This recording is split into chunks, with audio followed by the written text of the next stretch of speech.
magandang buhay mga amo. For today's video, papakita ko lang sa inyo mga project namin yan dito sa shop. Ito Patrol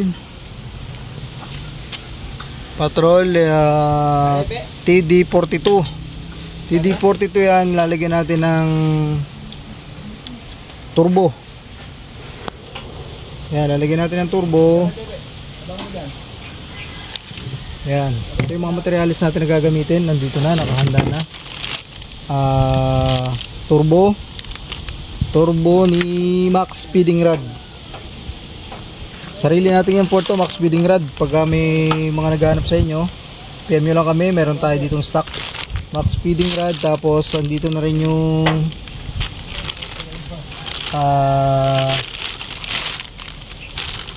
manifold, turbo pipe, ayan na.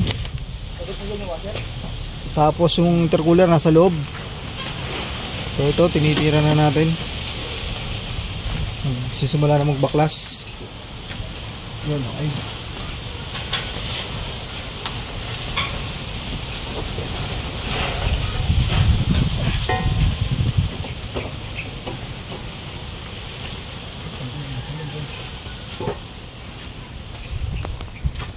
Ito nga pala tinuturbuhan natin, inline 6 po ito na TD42.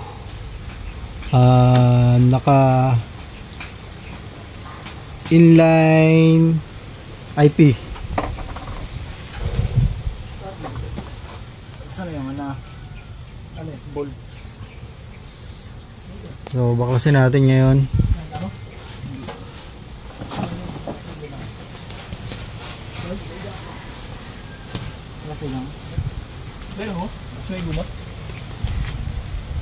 Baklas natin. Saka full exhaust din nga pala to.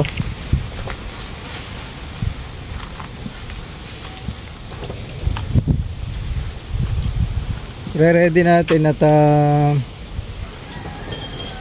ilalaban daw to ng ng POX Philippine. Last time yata kasama to Philippine Overland Expedition ng petrol. So piniprepara natin. Abangan na mo yung testing nito pagtapos.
So yun, naka-top mount na yung ating intercooler.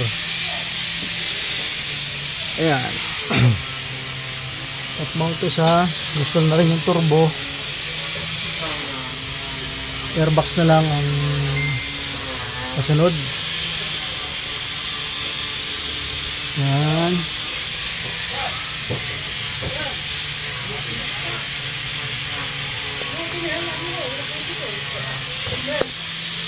Max Speeding Rod na turbo.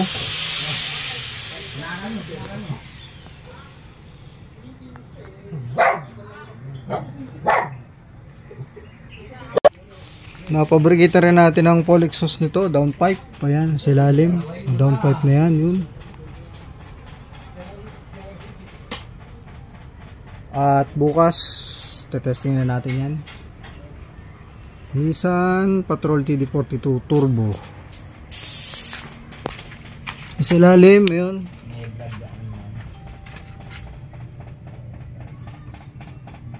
Kabit niyan. Full exhaust.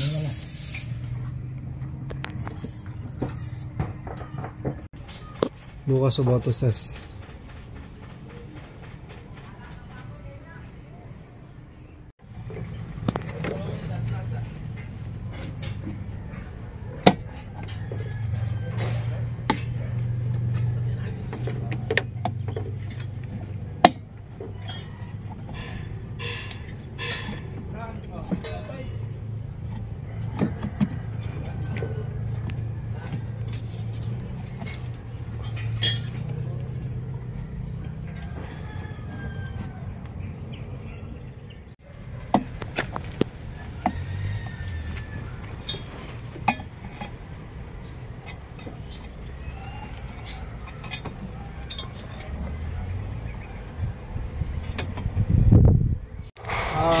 Tuturuan ko kayo mag-install ng ng intercooler ng ng patrol. Ito yung patrol na to, tinurbuhan namin to ng ito, natapos na namin yung mga pipings, kinakabit na lang natin yung itong intercooler. At itong patrol na to, lalaban to ng ng Pilox ngayong February. So abangan ng performance na itong patrol na tinurbo natin.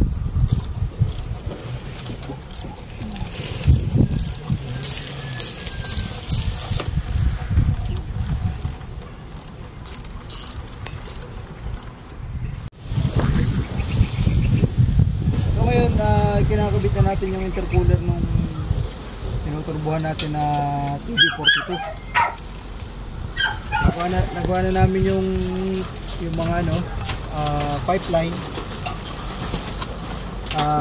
Na lang, intercooler na lang, tapos yun, good to go na.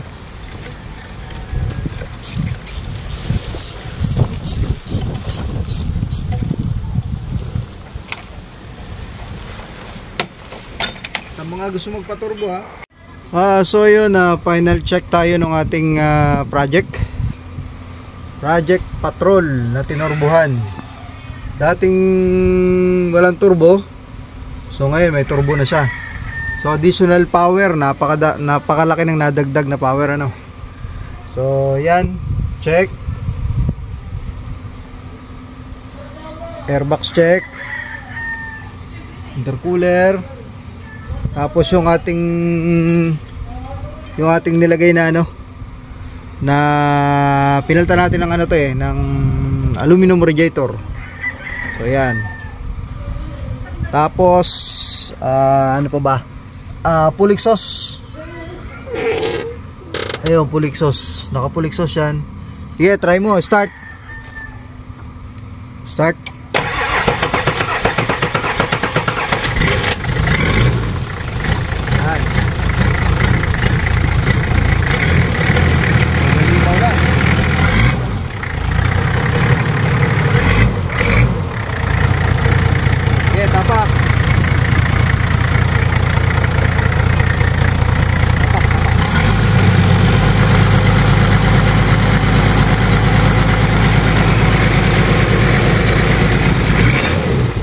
Ito ngayon po, release.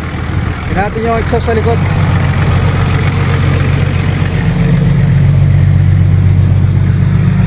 Full exhaust na rito, ginawa natin ang full exhaust. Yan. Tapak.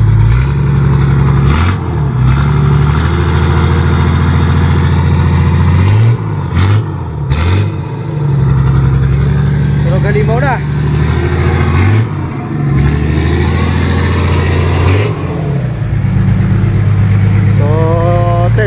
Testing na lang natin to sa putikan. Testing na lang sa putikan to. Pero dalabang putikan naman. Yan.